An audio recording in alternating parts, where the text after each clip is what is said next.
Warning, the following video is raw and unscripted. Ranting and rambling may occur. Viewer discretion is advised. Have such sights to show you. Welcome to Nightmare on Woodsboro. I can control myself.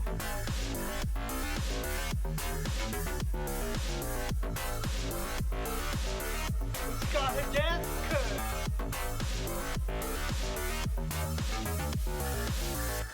What an excellent day for an exorcism. Hey, what's up, guys? This is Josh from Nightmare on Woodsboro Lake. Tonight, I am going to be doing a quick spoiler-free review of Winnie the Pooh, Blood and Honey 2. I finally got the chance to watch the film. Unfortunately, the way it lined up in the theaters where I was at and my work schedule and everything, I really didn't get a chance to go. And I was really sad about that. I was hoping to see it on like a big screen, you know? But this movie came out to us this year from Jagged Edge Productions. I think the name is Rhys Frake Waterfield and Scott Chambers are just some of the names attached to this film. Scott Chambers not only attached to it behind the scenes, but as well as being our lead in the film as Christopher Robin.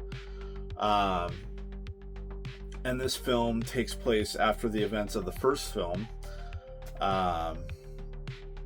And Pooh, Piglet, Owl, and Tigger have decided that they're going to take this war to Ashdown versus just sitting around and waiting for the people to continue to come after them and try to find them and eventually corner them.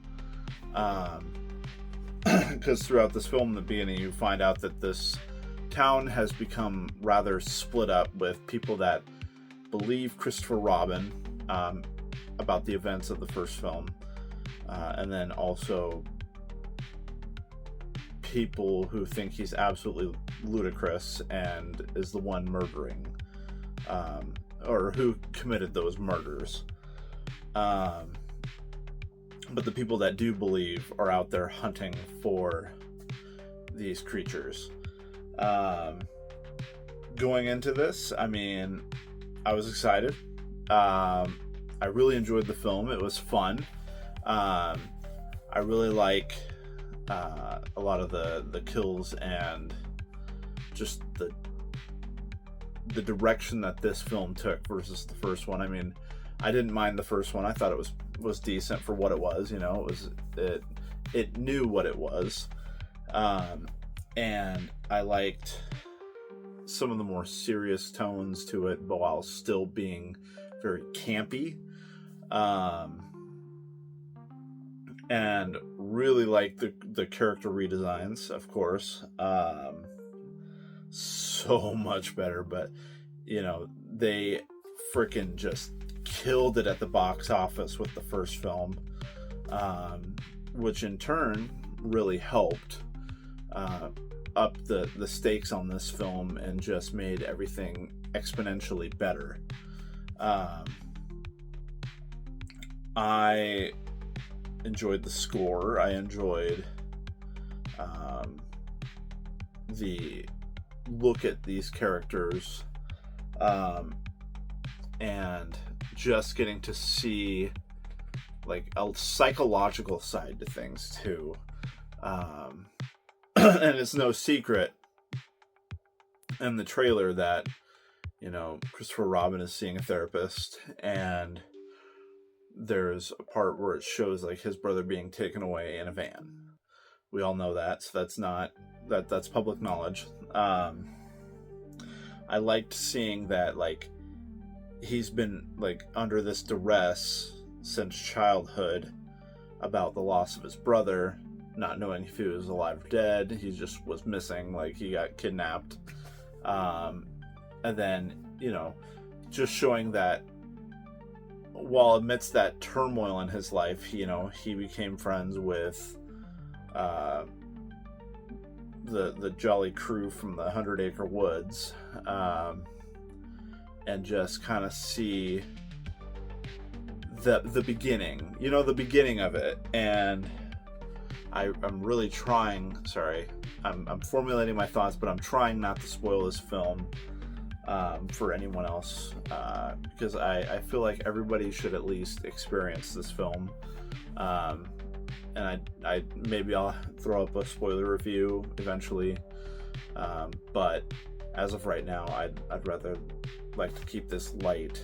And but yeah, to recap, love the character redesigns, like the tone and the pacing and just the balance of serious and campy.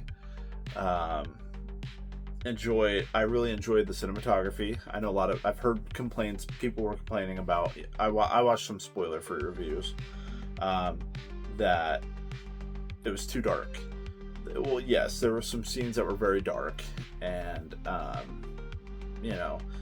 they did a lot more with this budget. You can't fault them for, every little tiny nitpicky detail.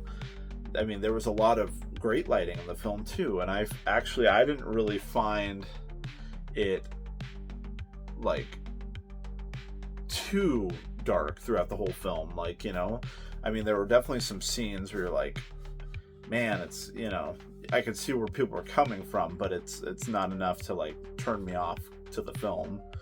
I really liked the background score and just the route that they took with this film. I know a lot of people have their quarrels with these films, and with some of the things the choices that were made in the second film in regards to the first film and the lore.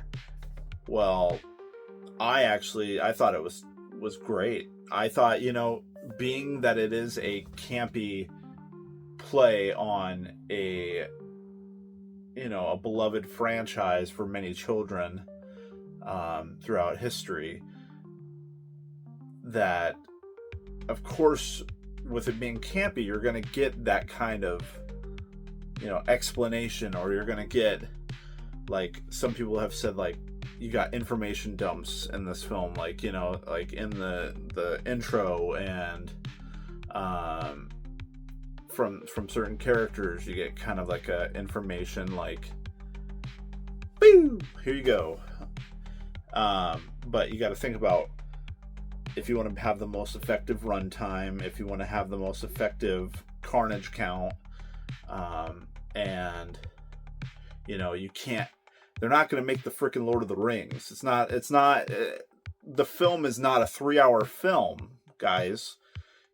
Sometimes when movies have a certain set runtime, or can only stretch things so far, so you got to give props where props is due. And I think they did very well with the time allotted to them to disperse information, and then also keep everyone engaged and give everybody what they wanted in this film, with the gore and the people who follow the plot. And when you go into films like this, people aren't always looking for plots. When you're seeing movies that are mostly campy, you're in it for most people, it's the gore, the boobs, and just the pure insaneness of it all. It has nothing to do with plot or the storyline. But they gave us both, and I can appreciate that immensely. Because, if I'm going to go into this film and watch Pooh and Piglet and Tigger and Owl go after and murder people. I want to get a little more background and context to these decisions and what has led to this point and what they're thinking, or like, you know what I mean? Because I don't know, you can't just take a franchise and be like, all right, they're mindless killers now, like, you know.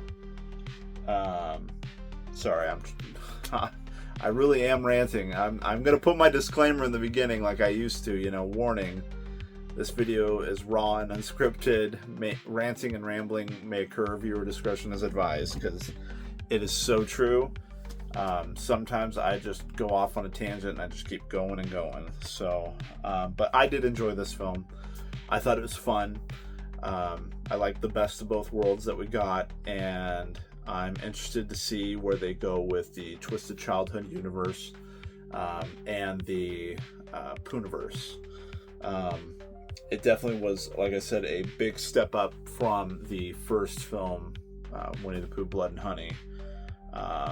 And that just goes to show you, when people receive more of a budget and can do the things that they want to do, how much better it turns out. Because a lot of us folks, like, I've even shot a few short films on my own, like with no money, no props, no actors, just mainly me and just my little tricks that I've learned with the camera. That you do the best with what you have. And if we all had more money, you know, a lot of folks have really great visions of what they want to do. But money is a hindrance. Like, don't let anybody fool you. Like, unless you've got like a bunch of time and you can get a bunch of people to donate and be free labor, it's not easy. So I commend them for stepping it up for part dose. And yeah, looking forward to what the future brings. Thank you guys so much for tuning in. If you like my content, please feel free to subscribe, hit that notification bell, leave me any comments. I'd love to chat with you guys. If you've seen Winnie the Pooh, Blood and Honey 2, what were your thoughts? What did you think of the first one? Let's just chat. I'm always up to responding to comments. You know, I'm a very small channel, and even if I was big, I can't forget, like, you know, the people that make my channel really exist. So of course I'm going to always, no matter what, respond to you. It may not be like instantaneous, but I definitely will get to you. And we can have some fun banter. So yeah, thank you guys so much. I hope you guys have a killer night. And as always, keep killing it out there, my friends. And just remember, don't get caught.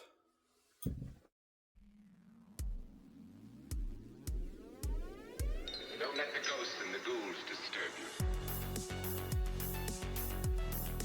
I'll see you soon.